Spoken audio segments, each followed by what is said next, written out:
Consumers are seeing it, and it's so exciting. And so here we have, we know that we've got, okay, we still have our lock-in effect lingering. We have lots and lots of new builds that are making resale homes a whole lot, just having a lot more competition, but housing demand is firming up. Housing affordability might be getting better. Home sales are climbing. Home buyers are entering as the rates are stable. I'm like, these are amazing headlines. Now, does it mean we're expecting like a crazy, chaotic, insane Q4? No. It's just better. This is our new home supply, kind of the month of supply. We were talking about months of supply. It really looks at what both supply and demand are when you're, kind of looking at based on how much is there. Basically, months of supply is how many months would it be if no new listings came to market. We're actually quite high on the new build side. We have 7.8 months of supply, and pretty much when builders hit 6 months, that's as high as they want to be. And so they've been increasing. And again, that's going to only have them offering more incentives, more discounts, more programs. But what we were talking about even earlier on this deck of finding out if your listings are near new builds, finding out what they're offering and then translate that into say, okay, this is what it means for your monthly payment. That kind of thing of letting them know and then competing with the builders the way that they're competing with you right now. Because they are selling quite a bit of their properties, and it is, they have a bigger market share. New homes have a bigger market share than they have had basically in any time in the last 25 years. So it's something that if you have a listing near a new build, compete with it, do what they're doing, offer it, talk about those monthly payments. Yeah, I agree. Thank you, Sarah. And this is a price appreciation chart that's taking the Case-Shiller, NARs, medians, and the Fannie Mae home price index. And it's taking all their numbers and kind of showing the consistencies and inconsistencies between these different, kind of reports. Now they are all older, so we wouldn't use that necessarily say this is how we're appreciating right now. But what you do see, and this is our year-over-year rate of appreciation, and you can see like how this has started to curve down. So we are still having positive numbers, but that rate of appreciation has slowed significantly.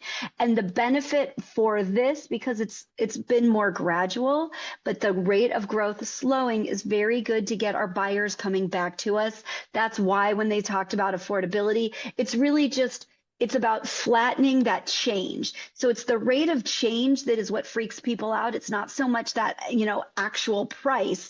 It's when you have home prices going like this and then rates go up and everybody freaks out. And then the price, year over year increase kind of tanks. That was, 22.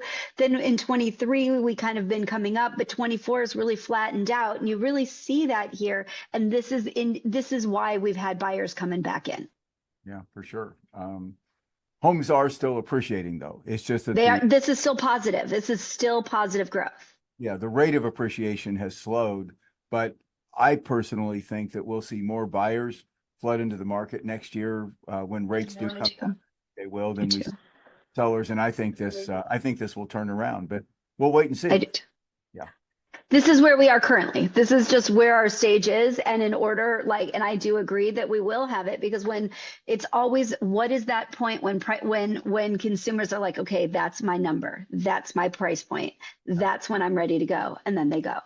So we know it's just shy of 16% of all loans are under or over 6%. And that number has been increasing. You can see how this number in red has gotten bigger. You know what's interesting though? The amount between 5 and 6 and the amount between 4 and 5, these are the ones that are having the bigger drops. So you can see these are the owners that are the ones willing to give up their interest rates. Because if you look at these guys here at like sub 3, they're not really, it's hardly moved. This has come down a whole lot more. So as we have just kind of go in sections for those rates as they're coming down, it's just going to simply loosen up more potential opportunities for sellers and then for buyers.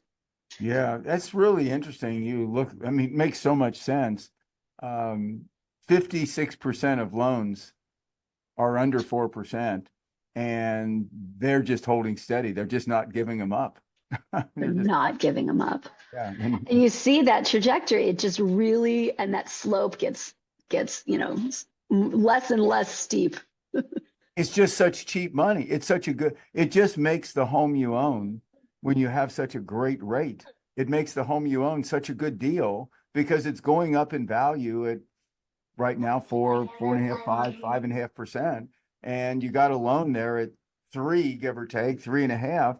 I mean, how does it get better than that, right? That makes it a great investment. Truly, because I can tell you I not stuck. I'm happy with my rate at 2.65, but like, I'm not going anywhere. Yeah, and you're making money on somebody else's money. I mean, that's the bottom line. You got to loan it Put it in whatever. a CD for hire. Yeah, you're making money on somebody else's money. You understand whatever you put down on your home, your down payment, you're making money on that. But the For sure. more important thing is you're making money on the bank's money. Bank loans you money at 3.5. Your home's going up in value at 5, probably more next year. You're making money on somebody else's money. That's always a good formula, right? I mean, that's what the simple path to wealth. Yeah, simple path to wealth. Use somebody else's money to make money for yourself. There you go. All day long. Formula cracked. Price reductions have started to fall. And again, that is another indication of its price reductions fall because the sellers don't need to do them because they're getting their contracts. So that's interesting. It's still like tiny fall. We hit, I think, 41%. We're down to about just over 39% for every listing on the market that's had at least, that's the percentage that have had at least one price reduction. And so as we see those start to come down, that's another indication for demand.